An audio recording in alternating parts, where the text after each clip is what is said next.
Ever heard of Zero's Ozark's Futurism? It's a fascinating, hyper-local art project aimed at preserving culture.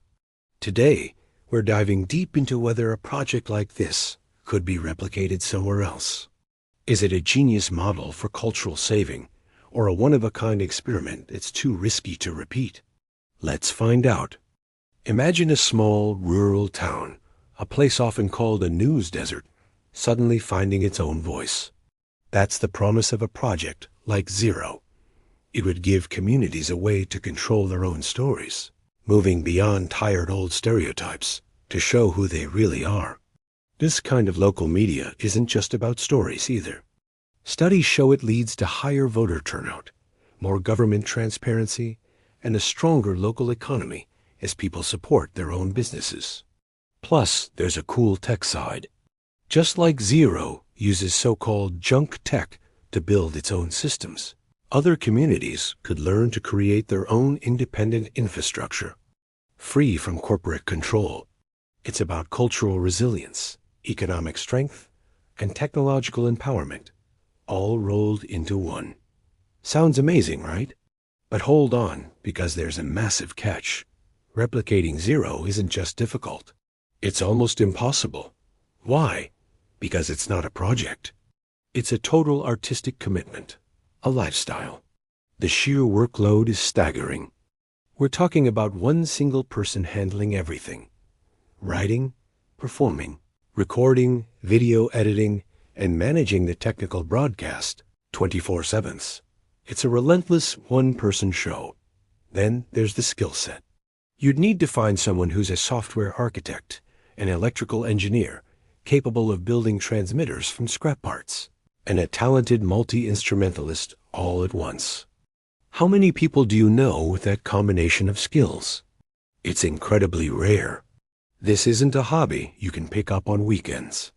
It's a full-time obsession that demands constant attention, from maintaining homemade hardware to updating digital platforms. The labor involved is so intense that it's a barrier most people simply can't overcome. So, what about the cost? Zero's project is built on junk, but that doesn't mean it's free. The real cost isn't in dollars, but in time and specialized gear. If you wanted to do this the traditional, legal way, setting up a low-power AM and FM station could set you back anywhere from $10,000 to $20,000. The junk model definitely saves you cash, but you pay for it with sweat equity, countless hours of building, troubleshooting, and repairing. And the risk of your homemade equipment failing is always there. To even get started, you'd need access to a steady supply of high-quality electronic waste. We're not talking about old toasters. We mean defunct transmitters, specialized circuits, and durable salvaged parts. Finding this kind of high-grade e-waste is a scavenger hunt in itself, making the resource barrier surprisingly high. Finally, we have to talk about the serious risks. This isn't just about time and money. It's about your well-being. Now, to be clear, operating Part 15 radio and TV stations, which have very low power, is perfectly legal and doesn't violate any piracy acts. The real danger is mental and physical. The isolation required for a project like this can be crushing, leading to burnout, depression, and extreme stress. And let's not forget the physical dangers. You're working with high-voltage electronics salvaged from who knows where. One wrong move could be catastrophic.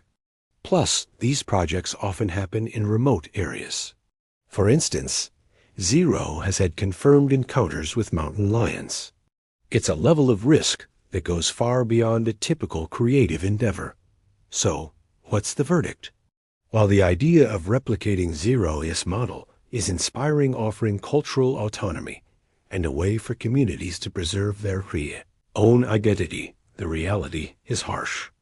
The extreme technical skills, the immense workload, and the significant physical and mental risks make it a path few could ever walk. It is a powerful reminder that some of the most unique and beautiful projects are born from a combination of genius, obsession, and circumstances that are nearly impossible to duplicate. What do you think? Could a project like this work in your community? Let me know in the comments below. Thanks for watching, and if you enjoyed this deep dive, don't forget to like and subscribe for more content. See you next time.